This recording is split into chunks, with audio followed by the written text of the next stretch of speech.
Hello and welcome to the Fuel, Run, Recover podcast, helping everyday runners fuel better, run smarter, and recover faster so you can reach your full performance potential. I'm your host, Stephanie Natchek, dietitian, fitness coach, and a fellow runner too. As the owner of Stephanie Natchek Performance Nutrition, I've spent the last 10 years helping runners learn to fuel their bodies, level up their running performance, and establish healthier relationships with food and exercise. If you're ready to reconnect with your love of running, then let's get started on today's episode.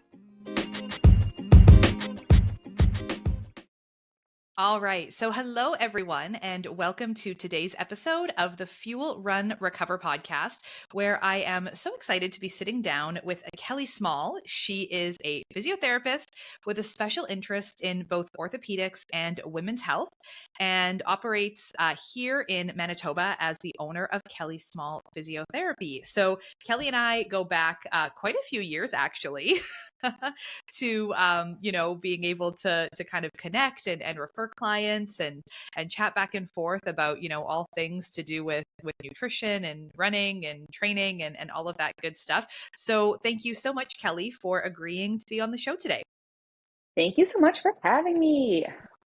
All right. So I would love to get started by letting everyone get to know you a little bit more. So, of course, I gave a super brief introduction, but if you could tell us a little bit more about yourself, the work that you do, especially kind of the orthopedics and the women's health and, kind of how that looks in your practice and the types of people that you serve, and a little bit more about your education background. Absolutely. So I work in Winnipeg, Manitoba. I have a bachelor's degree in kinesiology. That's my first degree. And then I went on to pursue my master's of physical therapy. From there, I focused primarily on orthopedics. So orthopedics means bones, muscle, joint injuries. And in both men and women, I see orthopedic patients. After my first pregnancy, I started to pursue an interest in women's health. And the women's health patients that I see in my practice are primarily prenatal, postnatal individuals, and I do a lot of education for physical activity in pregnancy as well. That's great. That's great. And that's exactly what we're going to focus most of our conversation around today is, having an active and fit pregnancy and just understanding some of the recommendations and guidelines and, questions and things like that a lot of women have. We are recording this as I personally am in my third trimester of pregnancy. You'll be hearing it down the road a little bit. But, when it comes to women's health, you mentioned that you really took an interest in it after your pregnancy. So what happened for you? Did you have issues that you ran into, or what kind of made you decide that was an area that you wanted to work with? So I've been an athlete basically my whole life. At the time of my first pregnancy, I was actually working at the gym at the Refit Center. So I had access to all the equipment. I was doing high interval sprint training at the time. I was doing resistance training, and I found I was pregnant. I just continued doing my regular routine of exercises. So didn't really modify too much. Around 16 weeks, I ended up getting a pretty bad bout of pubic symphysis pain. For any listeners who don't know what that is, it's pretty intense pain right at your pubic joint. It hurts to take steps. It hurts to balance on one foot, transfer in and out of the car, get in and out of bed. So it was pretty severe. And I didn't really have too much of a bump even, but I found that I couldn't continue running on the treadmill. So I ended up going to see a physiotherapist who specialized in women's health, and she completely changed my outlook of what a pelvic physiotherapy appointment looks like. So not only did she do an orthopedic exam, so that's my first area of special interest, but she also took my goals and what I was doing at the time, was able to educate me on women's health, such as pelvic floor, such as diastasis, pelvic organ prolapse. And I left that appointment being this was completely different than what I thought the appointment was going to entail. And then I left also thinking, oh my goodness, I am an orthopedic physiotherapist. This is an entire musculoskeletal system I knew absolutely nothing about. I knew nothing about the diaphragm. I knew nothing about the pelvic floor. I knew nothing about the deep core system. I knew nothing about breathing. When patients would ask me how to breathe, I'd just be I just make sure you're breathing during your exercises. That'll be okay. And then I started thinking, if me, an orthopedic trained physiotherapist who loves her job, doesn't know about women's health, doesn't know about what to do in pregnancy, oh my goodness, what does the general population, what information do they have available to them? So looked into some courses, and 6 weeks postpartum with my first, I got my first level one training in women's health. Dove right in. Dove right in. Yeah, I love that. Well, and I love that you mentioned the breathing thing specifically. So I've been doing a prenatal yoga class, which has been phenomenal. And I'm really trying, because this is something that I haven't thought a lot about before, is in a yoga class, like in a yoga setting, really trying to do like your inhales and exhales along with certain parts of the movement or certain parts Right. of the flow that you're doing. And I know that like all throughout the any yoga class you go to, constantly it's like, okay, and you're going to inhale and exhale, like they're coaching you through when you're supposed to be breathing.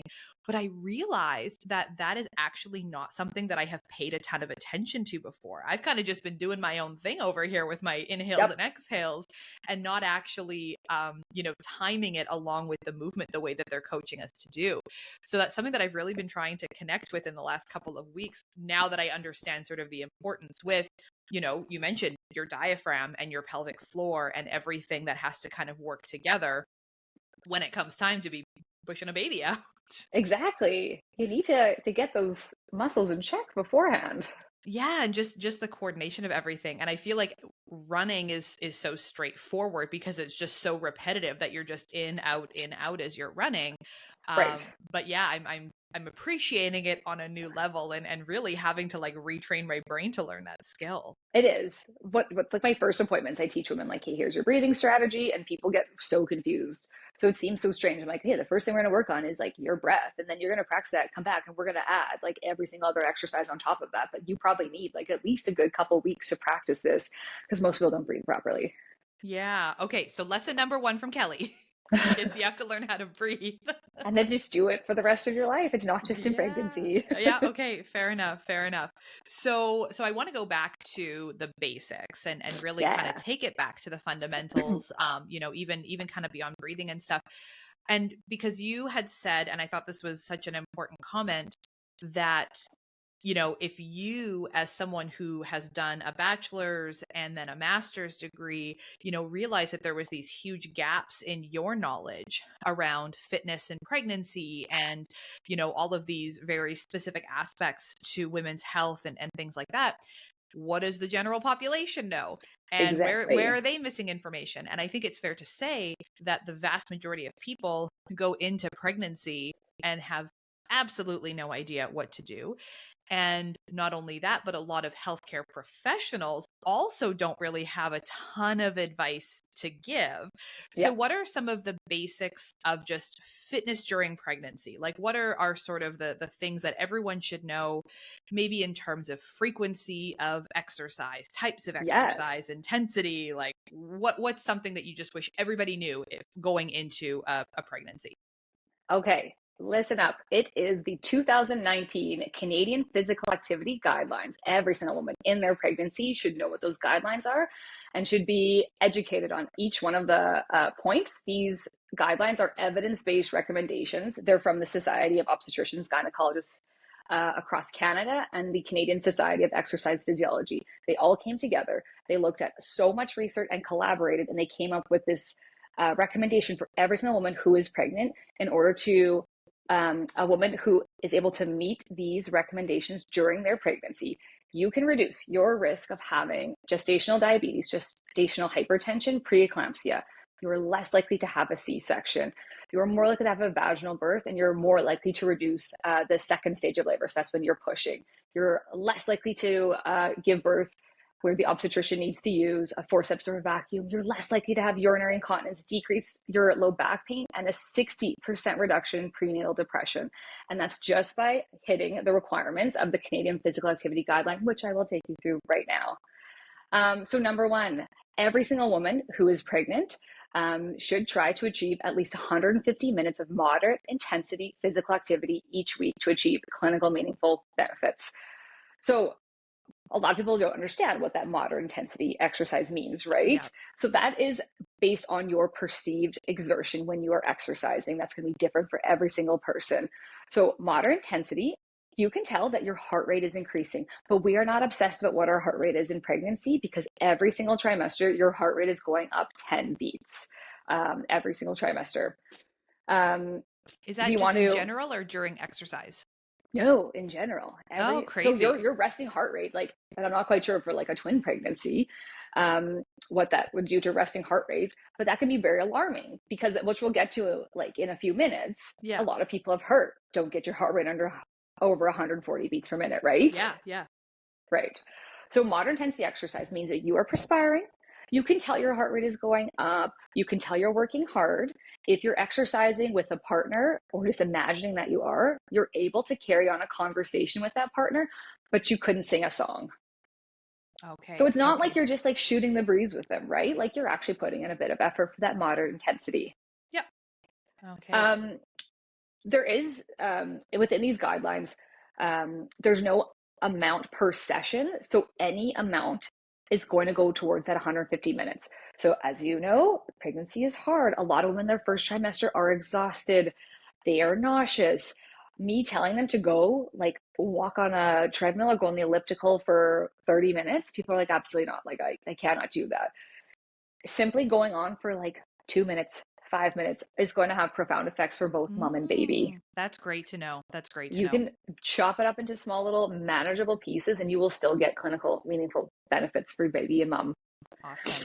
And I find that like, for so many people that, just kind of seeing comments online and just hearing women's stories is that, a lot of people, if they do have a really hard first trimester with just exhaustion and nausea and all of these symptoms, it's so hard to pick it back up in the second trimester when you might have Right. spent, a good 8 to 10 weeks really struggling just to get out of bed and get through your daily tasks. Right. Like the fitness that I don't know, how much fitness you actually lose in that time, but the fitness that you feel as though you've lost, it can be really Totally. hard Yeah. to kind of pick that back up later on.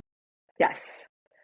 Um, so the guidelines also state that even women who are previously inactive, we still want you to slowly build up to the 150 minutes of moderate intensity exercise. Previously, it was stated in my first degree, we would coach women if you weren't doing exercise before, unfortunately, you can't start exercise. These guidelines have Oh, revolutionized, yeah, okay. um, what we previously told to women. We are looking for at least 3 days per week of this moderate intensity exercise, but being active every single day is encouraged. Okay.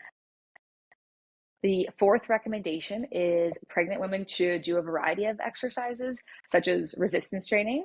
That is a huge part of my practice. I love to get women lifting, teaching them about sets, repetitions, how often to do it, what muscle groups to do.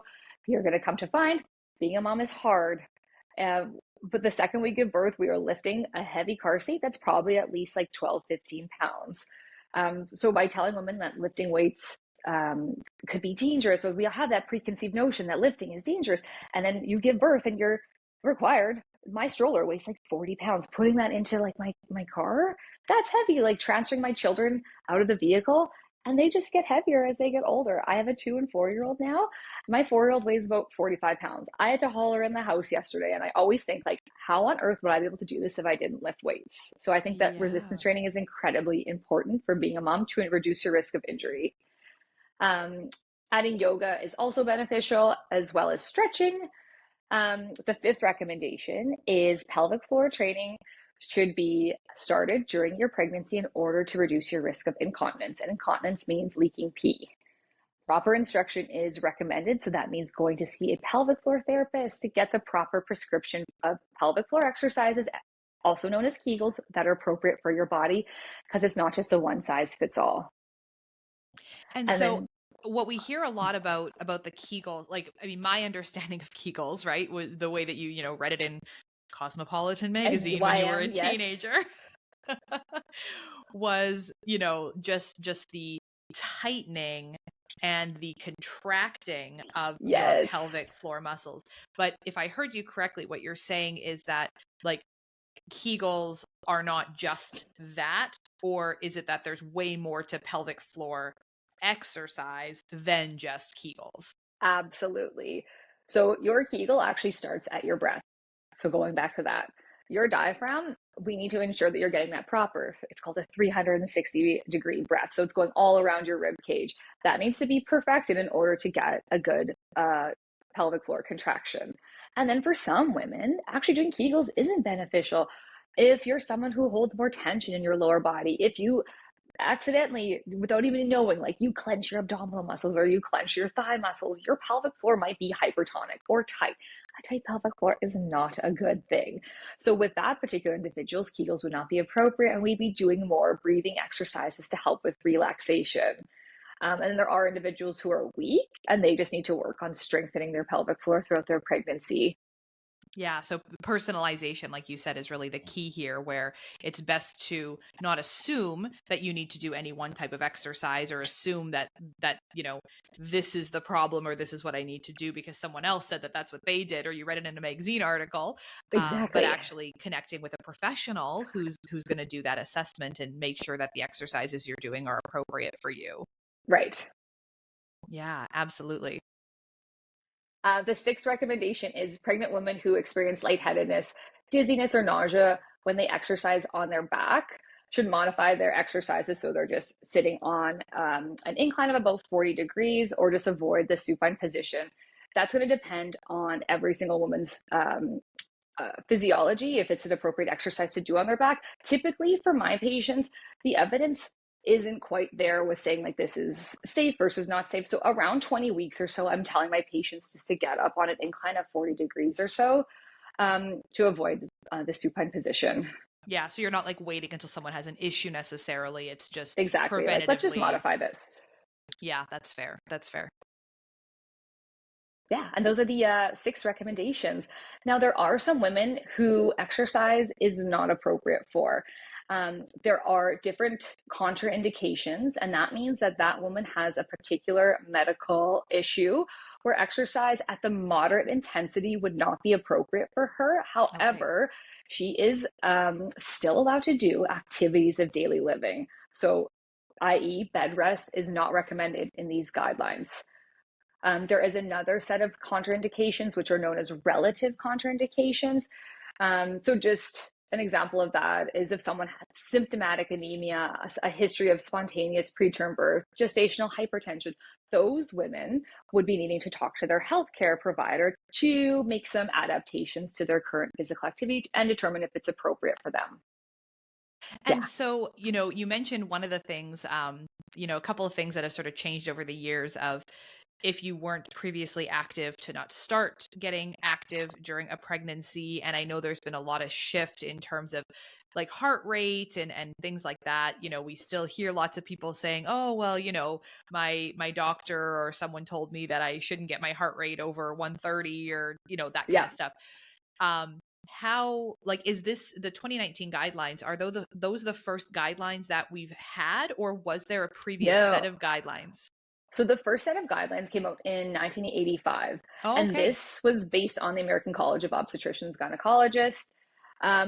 Their recommendations came on theoretical risk, and it was based on expert opinion at the time, Okay. which is the lowest quality of evidence. So there And just wasn't that a lot of research or exactly. So any. this anything at the Yeah. time. Yeah. So that's where the 140 beats per minute, don't get your heart rate over 140 beats, came from. Okay. Okay. Other recommendations within that guideline were don't exercise more than 15 minutes. And then Oh if my you're gosh. inactive prior to pregnancy, then don't even bother starting. Okay. And then in Okay. the early 90s, the researchers were like, oh, you know what? Perceived exertion is the way to go. We are scrapping the 140 beats per minute. Mm-hmm. However, that has still lived on for Yeah. longer than 30 years because I still hear 140 beats per minute. Yep. Um, I heard that in my yeah. pregnancy. Oh goodness. Yeah. Yes. It's not based on any quality evidence. It should be perceived exertion that we're explaining to that woman. Okay. Okay. That's so important to know. That's so important to know.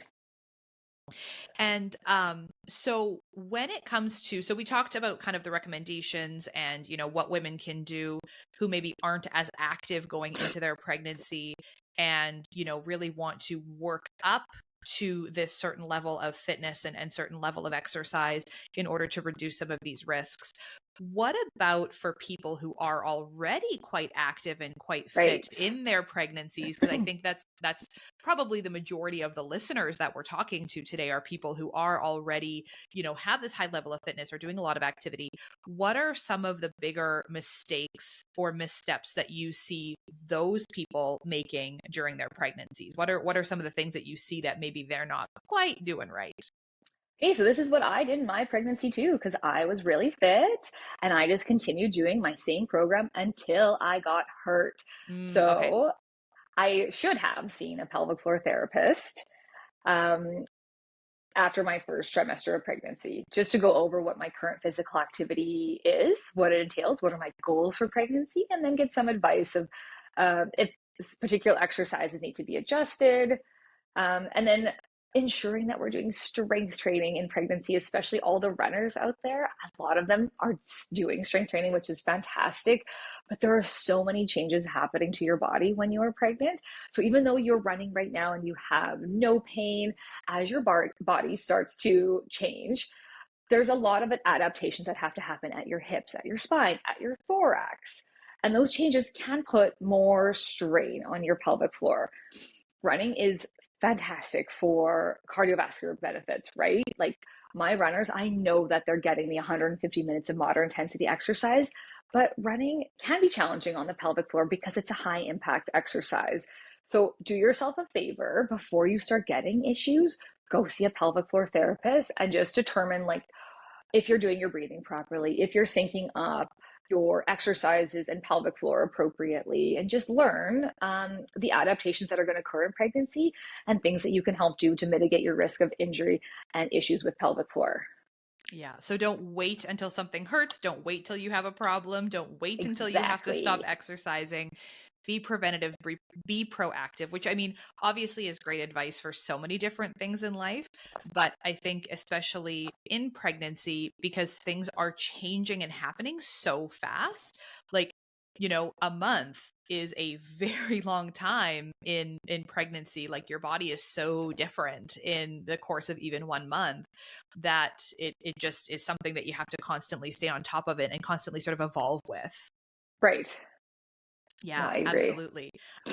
What about people who are maybe doing too much? Like, is there sort of a certain point where you would see somebody with their exercise program and think, you maybe don't need to be doing that much in your pregnancy? Like, I'm thinking about the women that I see that are still, running marathons in like their second trimester and stuff like that. Like, is that something that we should kind of strive for if we're able to, like, continue to, if we've signed up for a race, like keep training and keep getting ready for it? Or is there a certain point where maybe this is more risky than it is beneficial? Right. I think it just depends on the person in front of you and seeing how Okay. they're feeling when they're running. Is that person experiencing any pain? I think something to be really important of is pelvic floor heaviness when you're running as well. If you're experiencing those symptoms, then it wouldn't be appropriate. Or we need to look at your posture, running biomechanics, see if there's any adjustments to be made. But if your body's telling you that you're experiencing pain when you're running, what your pelvic floor, you're noticing you're leaking now when you're running, then that wouldn't be appropriate.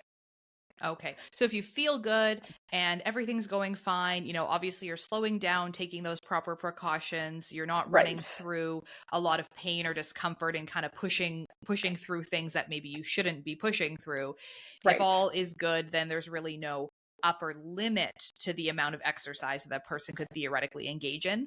So currently, the research has just focused on moderate intensity exercise. The vigorous exercise is something that's being studied more in detail now, but we still don't have a threshold of an upper limit of physical activity. There are some more guidelines that are coming out from Southern Asia, I believe, has a new guideline from 2021.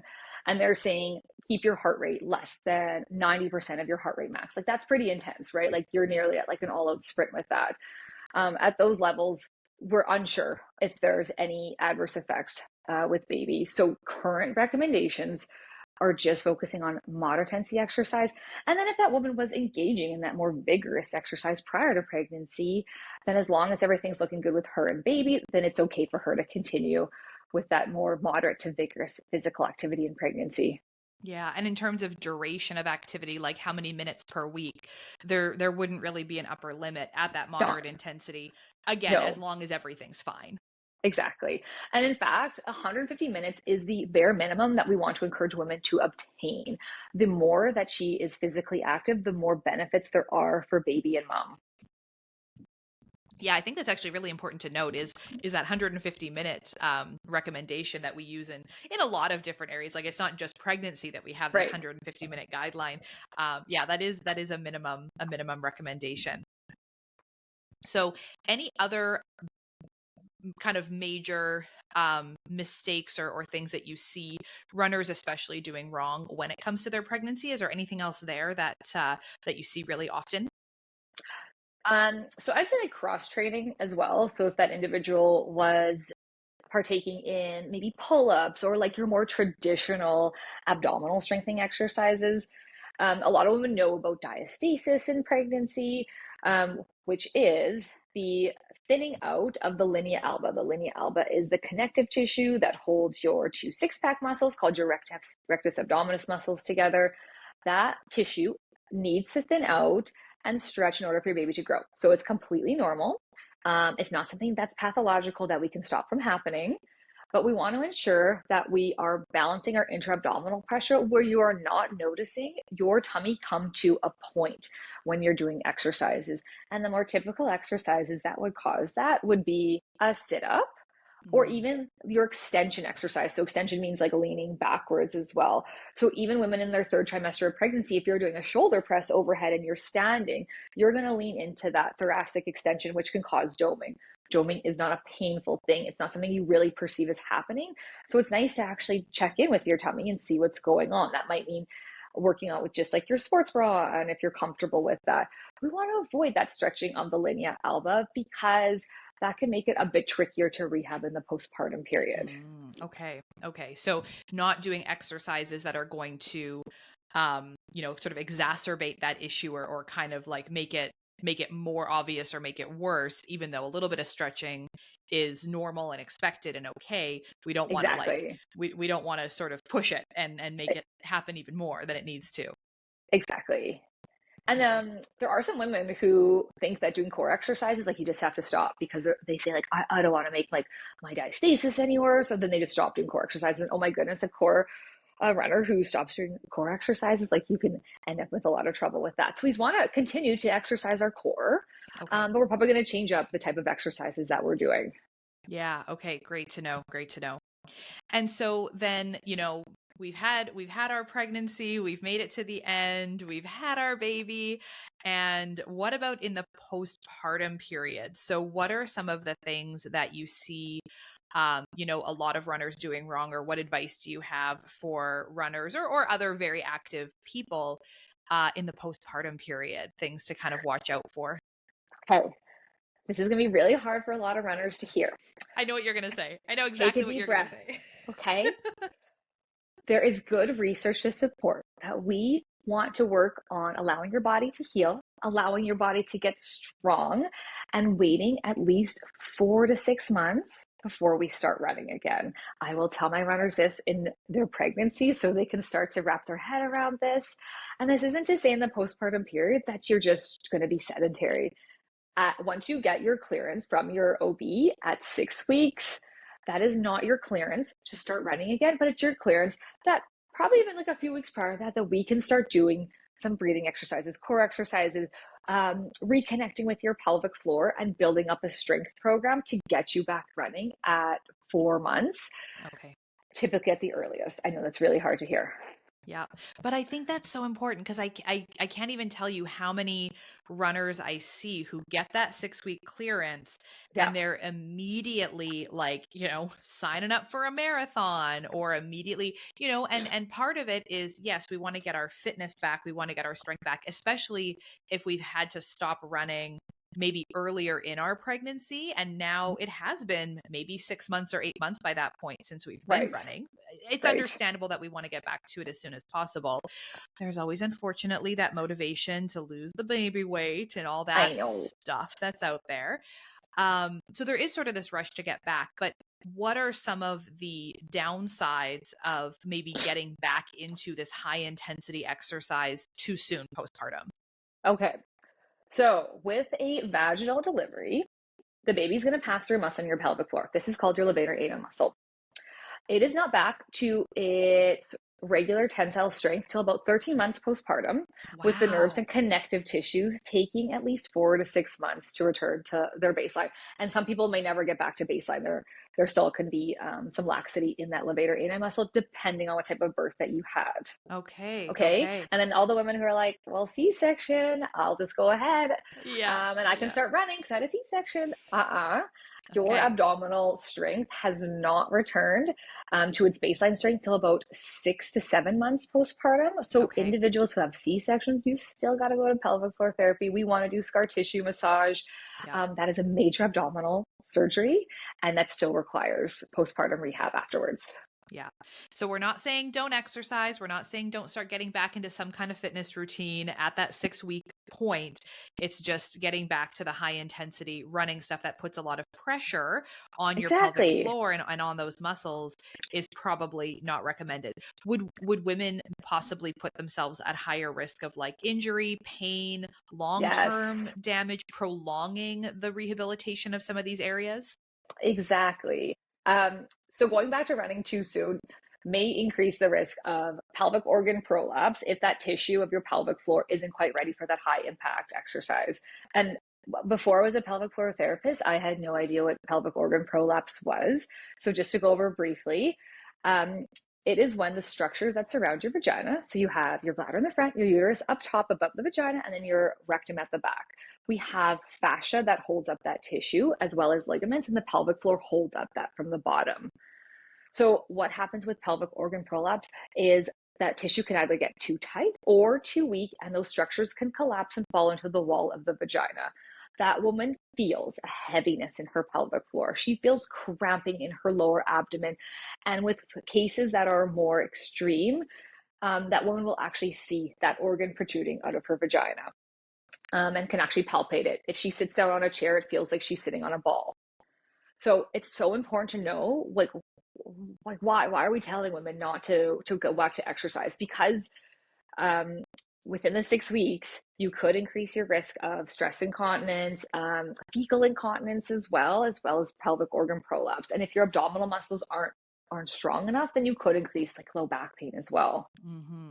So yeah, just take a breath, give it some time, don't rush back, and you'll be far better off in the long run if you just give yourself that time to rehabilitate and re-strengthen everything.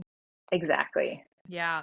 Any other kind of major sort of mistakes or things that you see people making, like other than just, kind of rushing back to doing too much too soon, which I think, so many people are going to do in a lot of areas of their lives, but Just not taking time for themselves, honestly. I have so many women and they come for like at the end, like weekly appointments and then babies here. And then I get it. Like it's so hard. It's hard to get out of the house. It's hard to time your nursing schedule. Like who's going to watch baby? And by the way, most pelvic floor physios are going to be completely fine if you take baby to appointments. We do not care. That is okay.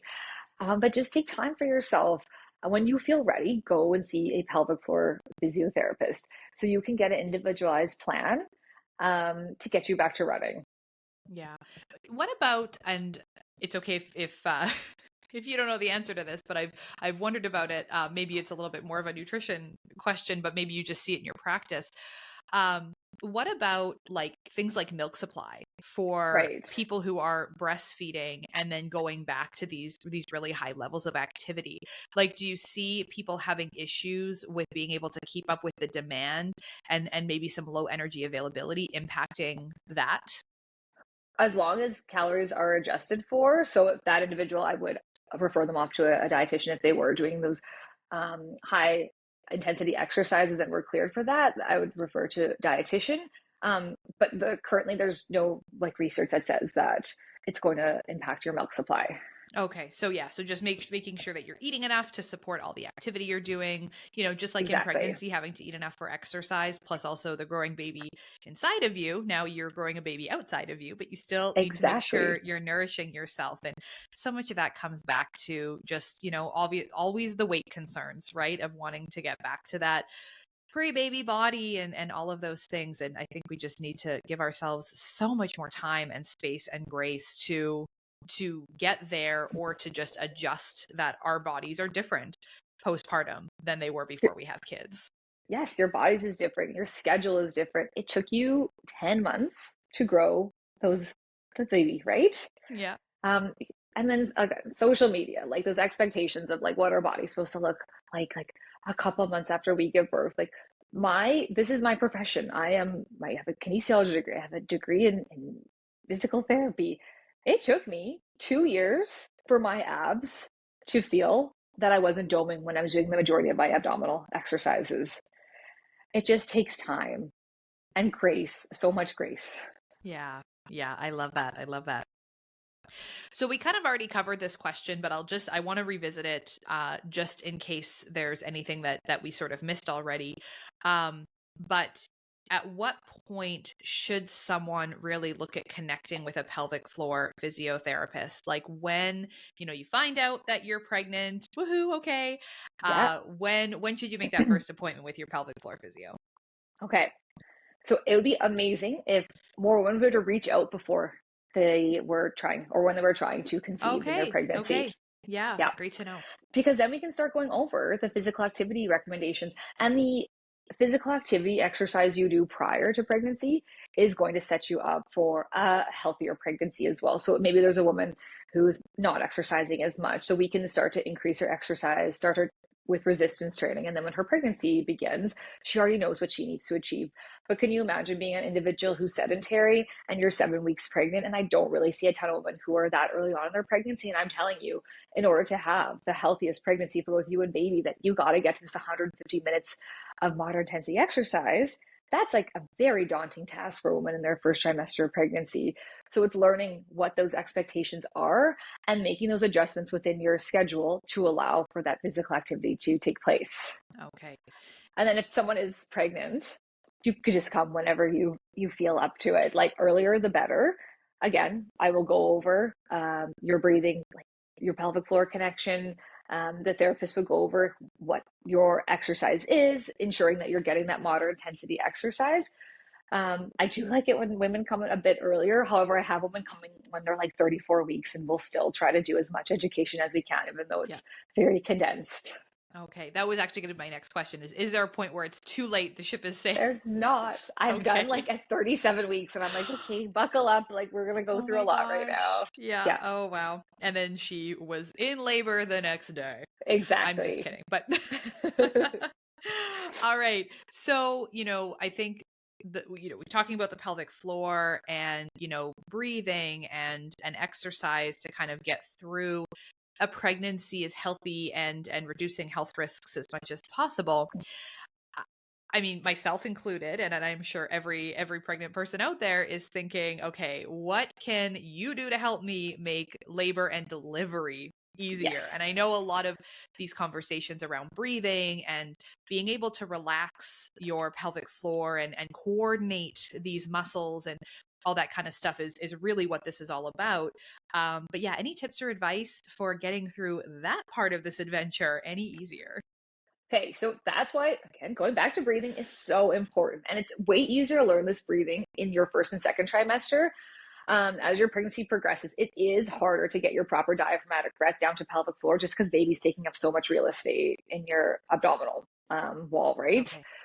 Yeah. So at around 34 weeks is where most physiotherapists are going to start doing what's called down training exercises for pelvic floor. So that just means like relaxation exercises. We'll go over perineal stretching and massage. The Cochrane Reviewed database encourages that every single woman at 34 weeks learn how to do perineal stretching and massage to help you reduce your risk of more severe tearing in pregnancy as well as episiotomies. So we'll teach that. We will teach you how to get your breath to pelvic floor if you haven't already learned that. We will teach you how to push. There's 2 different types of pushing types, so we can go over that so you feel more confident. With my first, I didn't know how to push until I was actually pushing my baby out of me. So it would have been a little bit easier to tap into different types of pushing mechanisms and practice that ahead of time. Yeah. We'll go over certain stretches that you can do using even like exercise equipment that everyone has in their house, like an exercise ball, and then linking that exercise with your breath. It's not saying that Kegels is like bad to do at that point of pregnancy, but we really just shift focus and start doing more relaxation exercises for labor and delivery. I also think it's so important that every single woman who is pregnant take a course, however you learn better, in person, online, on labor and delivery and the postpartum period. The more education that a woman does, it stacks the odds of in your favor of things going better during Mm. your birth. Um, I recommend to every single one of my women to take a course or check out the Winnipeg Breastfeeding Center website. They have so much information. If you click on resources for family, an entire page, like it is a course within itself of breastfeeding, of when you can start doing hand expression of your colostrum, different types of latch styles. It's just an incredible resource that we have for families, but not a lot of women are aware of this. And if you're in the hospital, and I gave birth in the hospital, there's going to be some fantastic nurses that are taking care of you postpartum. But if you struggle with breastfeeding, they will help you. But we know, like healthcare system, those nurses don't have the time to teach you.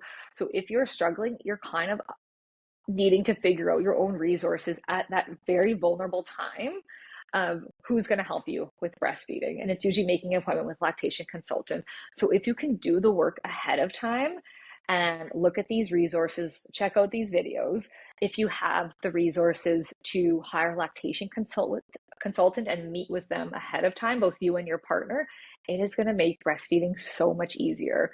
A lot of Mm. women, we know, like labor delivery, postpartum, that's hard, but breastfeeding is very hard for a first time mom. So Okay. I would, as a physio, help with postures for breastfeeding, because a lot of times, like the first 6 weeks, like you are just breastfeeding, like you get like an hour break typically, and then you're starting to nurse all over again. So that's really hard on your body. So we'll go over ways to protect your wrist. I would start exercises for wrist strengthening to ensure we don't get a condition called mom thumb or reduce our risk of that. We'll go over scapular exercises and just positioning of the baby so you don't end up hurting your body when you're breastfeeding, because it's like a full contact sport, I swear. Absolutely. So, yeah, I mean there's so much to learn and so much to it, but I think the real big take home message that I'm getting here is that there's so much that we can do to make this whole process easier on our bodies, right? Everything from Absolutely. preconception, fitness, and looking after ourselves to get set up for a healthy pregnancy, to moving and doing certain things throughout pregnancy, to learning different stretches and mobility exercises and stuff to have a smooth as possible delivery experience, to, Exactly. just to the postpartum period, and then getting back into running in a pain-free way. Like, there's just so much potential that can kind of be unlocked by getting educated and by following these different steps. Yeah, exactly. Yes, there is awesome podcasts that women can listen to during their pregnancy. One that I recommend is the Evidence-Based Birth podcast. They have an enormous amount of topics, and everything is evidence-based. And it's a nurse practitioner, I believe, who hosts that podcast. So I recommend to most of my patients to listen to that. Yeah, I love the evidence-based birth podcast. That's definitely one Yeah. that's on my list too. All right. So, where can people get connected with you? So, where can people find you? Where can people work with you? And do you offer virtual services outside of Manitoba? Yes, you can find me on Instagram. I'm Kelly Small Physiotherapy. You can always shoot me an email at kellysmall@shaw.ca. And I do offer virtual services. However, I would have to be treating women who reside in Manitoba for my licensing. Okay. So yeah, so you can find Kelly, you can connect with her on social media, find all of her great free content there on socials. And then if you happen to live here in Manitoba where we both live, then you can see her in person, or of course virtually is such a great option to have these days. Yes, exactly.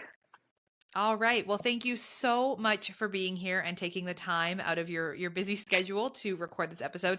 I think it was so helpful to just, give people kind of that overview of fitness, all of the different ways that physiotherapy, orthopedic physiotherapy and also pelvic floor and women's health physiotherapy can kind of just help us be stronger, be more fit, and, really take care of ourselves during our pregnancies and in the postpartum period, which, is a time that can be really challenging physically and mentally and everything like that. So once again, I so appreciate you sharing your time and expertise today. And thank you everyone for listening to this episode of the podcast. I hope that you took away some great tips, found a lot of it very valuable. And sorry, one last thing. You had mentioned these 2019 recommendations, the 2019 guidelines. Where can people find those if they actually want to read them?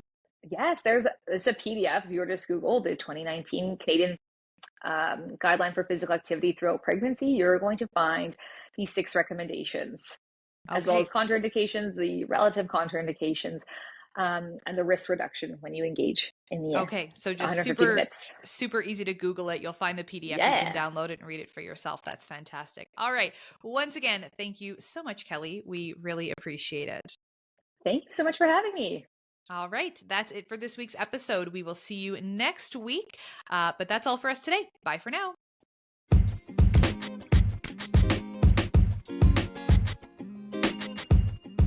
The information on this podcast is for educational purposes only and is not to be used or relied upon for the diagnosis or treatment of any health condition. This information does not create a client-practitioner relationship and should not be used as a substitute for professional medical advice.